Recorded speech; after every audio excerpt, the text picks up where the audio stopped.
নাহমাদুহু ওয়া নুসাল্লি আলা রাসূলিহিল কারীম আম্মা বা'দ সম্মানিত সামিনে কেরাম যদি কোনো ব্যক্তিয়ে নামাজ পঢ়াৰ উদ্দেশ্যে মছজিদলৈ গৈ দেখে যে ইমাম সাহাবে এক ৰাকাত বা তাতোধিক ৰাকাত নামাজ আদায় কৰি লৈছে তেতিয়াহলে সেই ব্যক্তিজনে কি ধৰণেৰে জামাআতত শৰীক হ'ব এই সম্পৰ্কে আলোচনা কৰা প্ৰথমতে এটা হাদিস হযৰতে আলী আৰু হযৰতে মুআজ বিন জাবাল ৰাদিয়াল্লাহু তাআলা আনহুমাৰ পৰা বৰ্ণিত আছে যে আল্লাহৰ নবী সাল্লাল্লাহু আলাইহি ওয়াসাল্লামে ফৰমাইছে ইজা আতা আহাদুকুমুস সালাতা ওয়াল ইমামু আলা হালিন ফালইয়াসনা কামা ইয়াসনাউল ইমাম আও কামা ক্বালা আলাইহিস সালাতু ওয়াস সালাম হাদিসে পাকৰ খুলাসা হল যে তোমালোকৰ ভিতৰত যদি কোনোবা ব্যক্তিয়ে নামাজ পঢ়াৰ উদ্দেশ্যে আহে তেতিয়া হলে তেখেতৰ কাৰণে বা সেই ব্যক্তিজনৰ কাৰণে উচিত যে ইমাম সাহাবক যি হালতত পায় সেই হালতেই যাতে সেই ব্যক্তিজনে এখতিয়াৰ কৰে গতিকে এই হাদিসে পাকৰ পৰা আমি এটো বুজিব পাৰো যে কোনো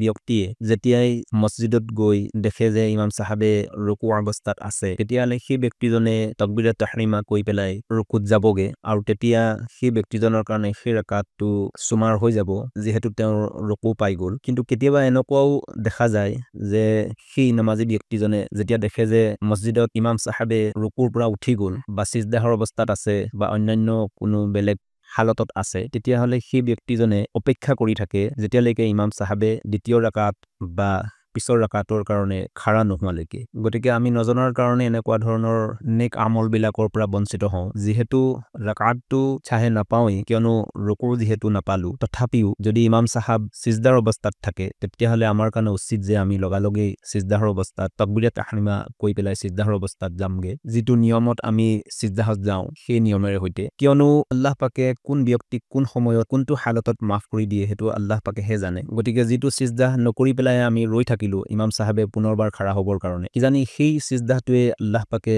হয়তো আপোনাক মাফ কৰি দিব পাৰে গতিকে ৰাকাতটো পোৱা নোপোৱা পিছৰ কথা কিন্তু প্ৰথমতেই যাতে আমি গৈ ইমাম সাহাবৰ সেই জামাতৰ লগত শৰীক হৈ যাওঁ বা শামিল হৈ যাওঁ গতিকে আল্লাহ তবাৰক তাআলা আপোনাক মোকোৱা আৰু শুনাতকৈ বেছি বেছি আমল কৰিবলৈ তৌফিক দান কৰক আসসালামু আলাইকুম ওয়া ৰাহমাতুল্লাহি ওয়া বাৰাকাতুহু